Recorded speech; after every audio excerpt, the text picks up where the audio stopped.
Hello everyone, this is Tuckerticker and welcome back to Gratuitous Space Battles.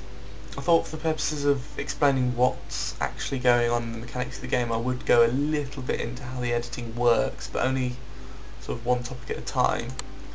So today we'll go into sort of like things like cost and weight. So this is, the example shown here is a fighter, which is probably the best one considering it's one of the ones where weight matters the most. So we've got several tabs up here which are like weapons, which obvious defences, which is on a fighter only armour, or the shields are on the large things, the engines and other things, which is in this case power generators and would also encompass crew sort of housing, because their things have a crew requirement, except on fighters because they only have a crew of one. Let's actually load a different fighter. Where's the Hornet? Did I make a Hornet? Yes, no, I didn't. Okay, where are fighters? Federation. Ah, that was it, the pathogen. This one I'm quite happy with because I've got two missile launch slots. This is one of the few fighters that actually has two weapon slots. So you've got these hexagonal slots which are for weapons specifically, although they can contain anything else. And these square slots which just can't contain weapons. And everything has costs. For example, a fighter laser cannon costs 16, and the missile launchers, or are they rocket launchers? Apparently they are. Also cost 16, whereas the torpedo launchers cost 42. And that adds on to the total cost for the frame, which is the Leopard, which costs 35, and all the other bits to produce the final cost per unit. But fighters come in a squad of like 16, so they can get really expensive. And then you've got weight statistics. For example, the torpedo is particularly heavy at 15, whereas the laser cannon only weighs 2.5, which actually affects the craft's speed. So if I load a much larger thing from the Federation, let's load the bear class. You can actually name these. I'm naming them after animals. So the bear tends to be the thing that takes everything. You can see the bear's got a much lower speed of 0.11. I've actually had fighters that have got a speed of about 2.5 or 3. And the faster they are, the more difficult they are to hit. But this is a big cruiser, so it's got, these are all shield generators here. It's got some armour there, and all sorts of wonderful, wonderful things. It's also got, you can see here, a much larger array of weapons. So that's enough of that. I'm playing as the Federation this time, which is one of the other races. Whereas the race I played with last time tend to focus on shields on all their ships. So all the ships have a bonus to shield strength. These guys focus on the actual health of the ships, which isn't quite as good. Or at least I think so anyway. So let's get going. Now I'm much more missile heavy this time because these two ships and that ship all have missiles. Ooh, that was a plasma gun. You can see the range at which they're launching it, although these plasma weapons do have decent range, it's just they're not very accurate, I find.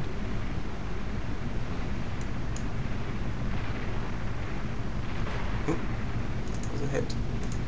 Now the idea behind this guy is to just take hits. His weaponry is not to be sniffed at, surely, but it's nowhere near as good as what the bear is carrying.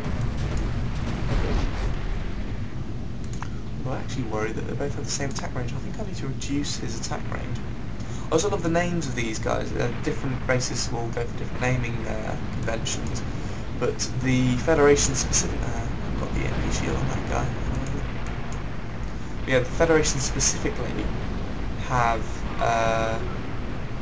a naming convention which comes from a series of books written by a man named Ian M. Banks, who creates this wonderful universe of ships that have artificial intelligence units on them called minds, which are far beyond human understanding. Humans understood the AI they built to begin with, but then AI began to build itself and got to the point where it's just beyond what human beings comfortably know. I'm killing these quite quickly actually. You'll notice I'm still at 100% this time. At the top of the screen you can see sort of the percentage of our army that's left. And because of the heavy nature of this army and just the sheer resistance on that thing, I mean look, you can see all these lasers coming with no effect.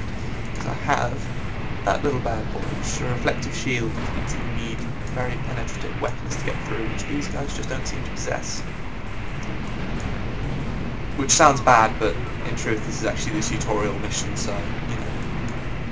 Oh, what now? I think he's actually going to die. No, don't be mechanoid. That's alright.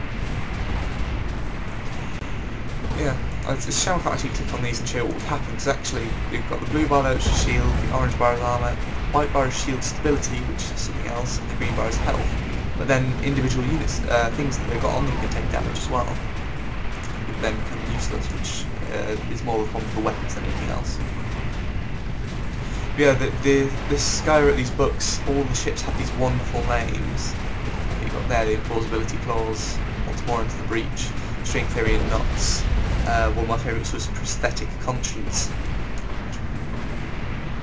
This isn't taking very long still. I wonder if the missiles are the best choice though. I know that if you go on to the last match in the game, you can go up against this army that has all these frigates that just have horrible, horrible weapons. Wreck face. I don't like fighting it, because it hurts a lot. I did manage to beat it with a decent margin. There we go. I also have this chat at the top and nice victory message. So, frigate torpedoes were least effective. I suppose they would be. The little smaller ships that I had two types of missile. They had the fast missiles and the torpedoes. And the torpedoes fire much slower, but they deal a hell of a lot more shield damage. So if I... yes, the two lobbers there. How much shield damage did they deliver? Is that it? Shield damage delivered? Yes. So they did that much shield damage, and everyone else did that much shield damage, which isn't actually that much different. It's only really a problem against higher shield people. Anyway. So... yes, that was really all I wanted to cover. Oh, one more thing you can cover. Up at the top you can see the pilots and the costs. So I've used 8 pilots and I've used 9,977 credits or something. You can see my limits here. I could have up to 30 and up to 10,000. And the more under budget I am, the more I can buy from the shop. Anyway, we'll save more of that stuff for next time. So thank you all for watching, and hopefully I shall see you next time.